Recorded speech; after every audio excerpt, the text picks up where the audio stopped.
நான் ஏன் இந்த பிக் பாஸ் வீட்ட விட்டு எவிக்ட் ஆனேன் அப்படின்னே வந்து எனக்கு தெரியல. நான் வந்து எவிக்ட் ஆவேன்னு கொஞ்சம் கூட வந்து நெனச்சு பார்க்கல அப்படின்னு சொல்லிட்டு, இப்போ சாண்ட்ரா வந்து கேமரா முன்னாடி வந்து ஒரு சில விஷயங்கள் வந்து சொல்லிட்டு இருக்காங்க.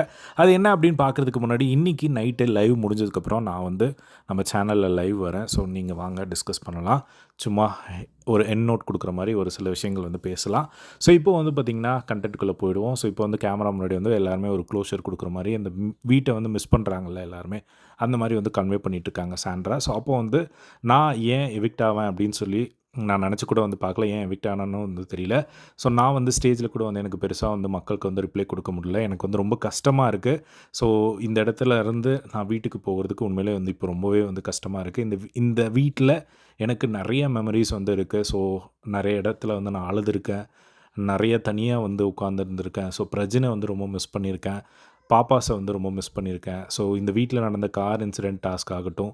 ஸோ நெறைய விஷயங்கள் வந்து இந்த வீட்ல வந்து எனக்கு close to the heart. So இந்த வீட்ல எந்த ஒரு சப்போர்ட்டும் இல்லாம, ஒரு பிஆர் சப்போர்ட்டும் இல்லாம நான் இந்த வீட்டுக்குள்ள இவ்ளோ நாள் வந்து நான் இந்த வீட்டுக்குள்ள வந்து இருந்தேன். ஸோ உண்மையிலேயே இந்த வீட்ட வந்து நான் ரொம்பவே மிஸ் பண்ணுவேன் அப்படின்னு சொல்லிட்டு, இப்போ கேமரா முன்னாடி வந்து பார்த்தீங்கன்னா, அழுதுட்டே வந்து சாண்ட்ரா வந்து சொல்லிட்டு இருந்தத வந்து பார்க்க முடிஞ்சுது. ஸோ இத பத்தி உங்களோட ஒப்பீனியன் கமெண்ட் பாக்ஸ்ல ஷேர் பண்ணுங்க. இதே மாரி எல்லா பிக் பாஸ் லைவ் அப்டேட் தெரிஞ்சுக்க நம்மளோட சேனல சப்ஸ்கிரைப் பண்ணி சப்போர்ட் பண்ணுங்க. தேங்க்ஸ் ஃபார் வாட்சிங். பை.